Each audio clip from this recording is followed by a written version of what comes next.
नमस्कार मंडळी, श्री स्वामी समर्थ. स्वागत आहे तुमचं माझ्या यूट्यूब चॅनलवरती. आजचा दिवस तुम्हा सर्वांना खूप छान, सुखाचा, आनंदाचा आणि समाधानाचा जाऊ देत, हीच मी स्वामींच्या चरणी प्रार्थना करते आणि आजच्या या नवीन व्हिडिओला सुरुवात करते. पण त्या अगोदर तुम्ही माझ्या चॅनलवरती जर नवीन असाल तर चॅनलला पण लगेच सबस्क्राईब करा आणि कमेंटमध्ये श्री स्वामी समर्थ लिहायला अजिबात विसरू नका.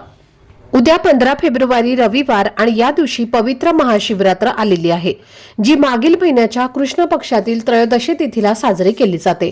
आणि आपल्या हिंदू धर्मात महाशिवरात्रीला अत्यंत विशेष आणि पवित्र असं महत्व आहे. कारण या दिवशी शिवशक्तीचं दिव्य मिलन होतं आणि शास्त्रानुसार महाशिवरात्रीच्या दिवशी महादेव आणि देवी पार्वती यांचा विवाह सोहळा संपन्न झाला होता. या पवित्र दिवशीच भगवान शंकरांनी संन्यास मार्ग सोडून आपले गृहस्थ जीवन स्वीकारले आणि त्यामुळे असं मानलं जातं की महाशिवरात्रीच्या दिवशी जो कोणी श्रद्धेने शिवशंकरांची विधिवत पूजा करतो, अभिषेक करतो आणि व्रत करतो, त्याच्या सर्व इच्छा मनोकामना पूर्ण होतात. तसेच त्यांना भगवान शिवशंकर आणि देवी पार्वती यांचा आशीर्वाद प्राप्त होतो. कारण महाशिवरात्रीच्या दिवशी पृथ्वीवर शिवतत्व 1000 पटीने कार्यरत असतं आणि या दिवशी व्रत, पूजा आणि उपाय केल्याने त्याचे प्रभाव अगणित वाढलेले असतात. आणि म्हणूनच आजच्या या व्हिडिओमध्ये मी तुम्हाला एक अतिशय प्रभावी असा उपाय सांगणार आहे, जो उद्या महाशिवरात्रीला करायचा आहे.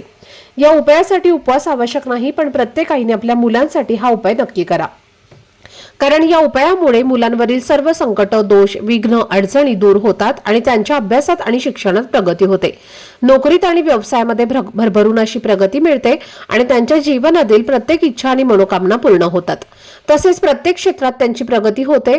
तर या उपायामध्ये कोणती वस्तू मुलांवरनं उतरवायची आहे, कोणत्या वेळेत हा उपाय करायचा आहे, याबद्दलची संपूर्ण माहिती आजच्या व्हिडिओमध्ये मी तुमच्यासोबत शेअर करणार आहे. त्यामुळे व्हिडिओ हा स्किप न करता शेवटपर्यंत नक्की पहा, जेणेकरून तुमच्यापर्यंत योग्य ती माहिती पोहोचेल. आणि तुम्ही माझ्या चॅनलवरती जर नवीन असाल तर चॅनलला पण लगेच सबस्क्राईब करा आणि बेल आयकॉनला पण प्रेस करा, म्हणजे मी जेव्हा कधीही नवीन व्हिडिओज अपलोड करेन त्याचं नोटिफिकेशन सर्वात आधी तुम्हाला मिळेल आणि तुमचा एकही व्हिडिओ हा मिस होणार नाही. तसेच खाली असलेल्या हाय बटनवर सुद्धा क्लिक करा. तर मंडळी, आजच्या या व्हिडिओमध्ये तुम्हाला मी जो उपाय सांगणार आहे, तर हा उपाय आपल्याला उद्या रविवारी महाशिवरात्रीच्या दिवशी करायचा आहे.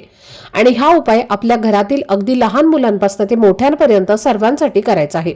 कारण हा उपाय मुलांना सुद्धा फायदा देतो आणि त्यांच्या जीवनातील सर्व अडचणी, विघ्न आणि समस्या दूर होतात. तसेच मुलांची प्रत्येक क्षेत्रामध्ये प्रगती होते, शिक्षणात आणि नोकरीत यश मिळतं आणि त्यांची इच्छा मनोकामना पूर्ण होते. महाशिवरात्री हा दिवस खूप पवित्र रात्र मानली जाते आणि या दिवशी आपण सर्वजण भगवान महादेवांची विधिवत पूजा, उपासना करत असतो. कारण भगवान महादेव हे सदाशिव आहेत आणि प्रत्येक भक्ताच्या मनातल्या इच्छा पूर्ण करण्यासाठी त्यांचे आशीर्वाद सदैव मिळतात. तसेच पृथ्वी तलावरील प्रत्येक जीव, झाड, प्राणी, पक्षी, मनुष्य, अगदी भूत प्रेत असो वा असुर असो, सर्व महादेवांची उपासना करतात. कारण महादेव प्रत्येक भक्ताच्या भक्तीला त्याचे योग्य फळ देतात. हा उपाय उद्या संध्याकाळी 6 वाजल्यापासून ते रात्री 12 वाजेपर्यंत कोणत्याही वेळेमध्ये तुम्ही करू शकता. कारण महाशिवरात्र ही सिद्ध रात्र मानली जाते आणि रात्रभर महादेवांची उपासना केली जाते. त्यामुळे तुम्ही हा उपाय संध्याकाळी सहज करू शकता. सध्याच्या धावपळीच्या जीवनात प्रत्येक आईला आपल्या मुलांच्या उज्ज्वल भविष्याची काळजी असते. मुलं प्रत्येक क्षेत्रामध्ये प्रगती करावी, त्यांची इच्छा मनोकामना पूर्ण व्हावी, घरात कोणतंही संकट, विघ्न, अडचण येऊ नये. तसेच लग्नाच्या वयाची मुलं असतील तर त्यांचा विवाह सुरळीत व्हावा आणि लवकरात लवकर जुळावा, अशा सर्व कारणांसाठी हा उपाय अतिशय प्रभावी ठरतो. या उपायासाठी सर्वप्रथम संध्याकाळी आपल्या देवघरात दिवा लावून, धूपदीप, अगरबत्ती लावून वातावरण प्रसन्न करायचं आहे आणि नंतर हा उपाय तुम्हाला करायचा आहे. कारण पवित्र अशा महाशिवरात्रीच्या दिवशी केलेला उपाय 1000 पटीने फळ देतो आणि मुलांवरील दोष, विघ्न, अडचणी, संकट दूर होऊन त्यांचे जीवन उज्ज्वल आणि समृद्ध होतं. उपाय करण्यासाठी आपल्याला 2 वस्तू लागणार आहेत. एक म्हणजे नारळ आणि दुसरी वस्तू म्हणजे पिवळी मोहरी. पिवळी मोहरी जी असते तर ती तांत्रिक क्रियांमध्ये वापरली जाते. पिवळी मोहरी घरातील नजरबाधा, मुलांचे नजर दोष दूर करण्यासाठी खूप प्रभावी मानली जाते आणि नारळामध्ये नकारात्मक ऊर्जा आकर्षित करण्याची खूप जास्त शक्ती असते. नारळावरती असणारे 3 डोळे हे भगवान शिवशंकरांचे त्रिनेत्र मानले जातात आणि म्हणून या दिवशी नारळाच्या संबंधित काही उपाय जर केले तर ते खूप जास्त प्रभावी ठरतात. आता या दोन वस्तू आपण घेतल्यानंतर सर्वप्रथम आपल्या समोर आपल्या मुलांना बसवायचं आहे. एक मुलगा आहे किंवा मुलगी आहे किंवा दोन्ही मुलं आहेत आणि दोन्ही मुली आहेत तर त्यांना आपल्या समोर बसवायचं आहे. बसवताना फक्त मुलांचा चेहरा हा दक्षिण दिशेकडे येणार नाही याची तुम्हाला विशेष काळजी घ्यायची आहे. त्यानंतर हा नारळ आणि ही पिवळी मोहरी आपल्या हातामध्ये घ्यायचा आहे आणि सर्वप्रथम नारळाची शेंडी ही मुलांकडे येईल अशा पद्धतीने हा नारळ तुम्हाला मुलांवरनं ज्या प्रकारे घड्याळाचा काटा फिरतो त्या प्रकारे 7 वेळेला तुम्हाला ओवाळून घ्यायचं आहे. आणि त्यानंतर जी पिवळी मोहरी आहे तर ती सुद्धा मुलांवरनं तुम्हाला 7 वेळेला उतरवून घ्यायची आहे. 2 मुलं असतील तर दोन्ही मुलांसाठी तुम्हाला तेच नारळ आणि तीच पिवळी मोहरी तुम्हाला वापरायची आहे. वेगवेगळी मोहरी किंवा नारळ तुम्हाला घेण्याची गरज नाही. आणि त्यानंतर ही मोहरी आणि हा जो नारळ आहे तर तो तुम्हाला घरातनं बाहेर घेऊन जायचा आहे आणि अशा ठिकाणी फेकून द्यायचा आहे की तिथे कोणीही वापरणार नाही किंवा त्यातला प्रसाद कोणी खाणार नाही. तर अशा ठिकाणी तुम्ही फेका की तिथे कोणी घेणार नाही. आणि जर ते शक्य नसेल तर एखादा खड्डा करा आणि त्यामध्ये तुम्ही तो पुरून टाकला तरी सुद्धा चालेल किंवा तुम्ही सरळ डस्टबिन मध्ये फेकून द्या तरी सुद्धा चालेल. आणि जेव्हा हा नारळ तुम्ही बाहेर फेकणार आहे तेव्हा तुम्हाला मनामध्ये एक सकारात्मक भाव ठेवायचा आहे की माझ्या मुलांच्या जीवनातील सर्व अडचणी दूर झालेल्या आहेत, मुलांची प्रगती होत आहे, मुलांना भरभरून यश मिळत आहे असा सकारात्मक भाव ठेवून तुम्हाला हा उपाय जो आहे तर तो करायचा आहे. आणि हा नारळ फेकताना सुद्धा तुम्हाला हाच सकारात्मक भाव तुमच्या मनामध्ये ठेवायचा आहे.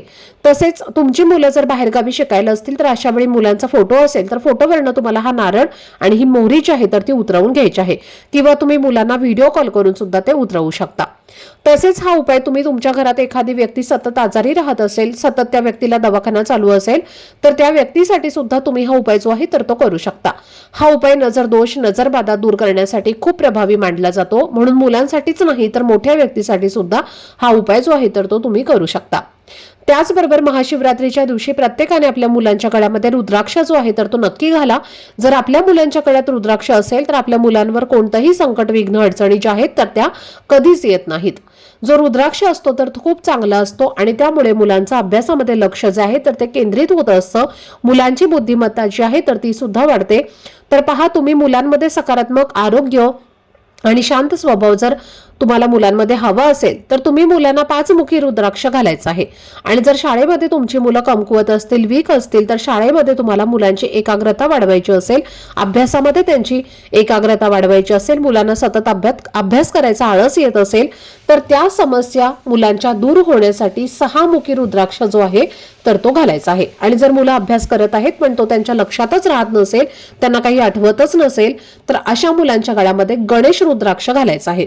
बुद्धी आणि ज्ञानासाठी हा रुद्राक्ष घातला जातो आणि जर या पवित्र दिवशी आपण हा रुद्राक्ष मुलांच्या गळ्यात घातला तर तो खूप चांगला मानला जातो. आणि म्हणून तुम्ही सुद्धा उद्या नक्कीच मुलांच्या गळ्यामध्ये रुद्राक्ष धारण करू शकता. रुद्राक्ष हा जिथे कुठे शिवमंदिर आहे तिथे सुद्धा विकायला असतात आणि तिथून तुम्ही घेऊ शकता किंवा जिथे कुठे पूजाचं सामान मिळतं तिथे सुद्धा तुम्हाला रुद्राक्ष जो आहे तर तो मिळून जाईल. तर तिथून सुद्धा तुम्ही हा रुद्राक्ष आणू शकता. रुद्राक्ष घालण्यापूर्वी सर्वप्रथम तुम्हाला गंगाजलाने धुवून घ्यायचा आहे आणि त्यानंतर लाल रंगाचा जो कलाव्याचा धागा आहे त्यामध्येच हा रुद्राक्ष घालून तुम्हाला परिधान करायचा आहे. तर ही अत्यंत महत्त्वाची माहिती मला तुमच्यासोबत शेअर करायची होती.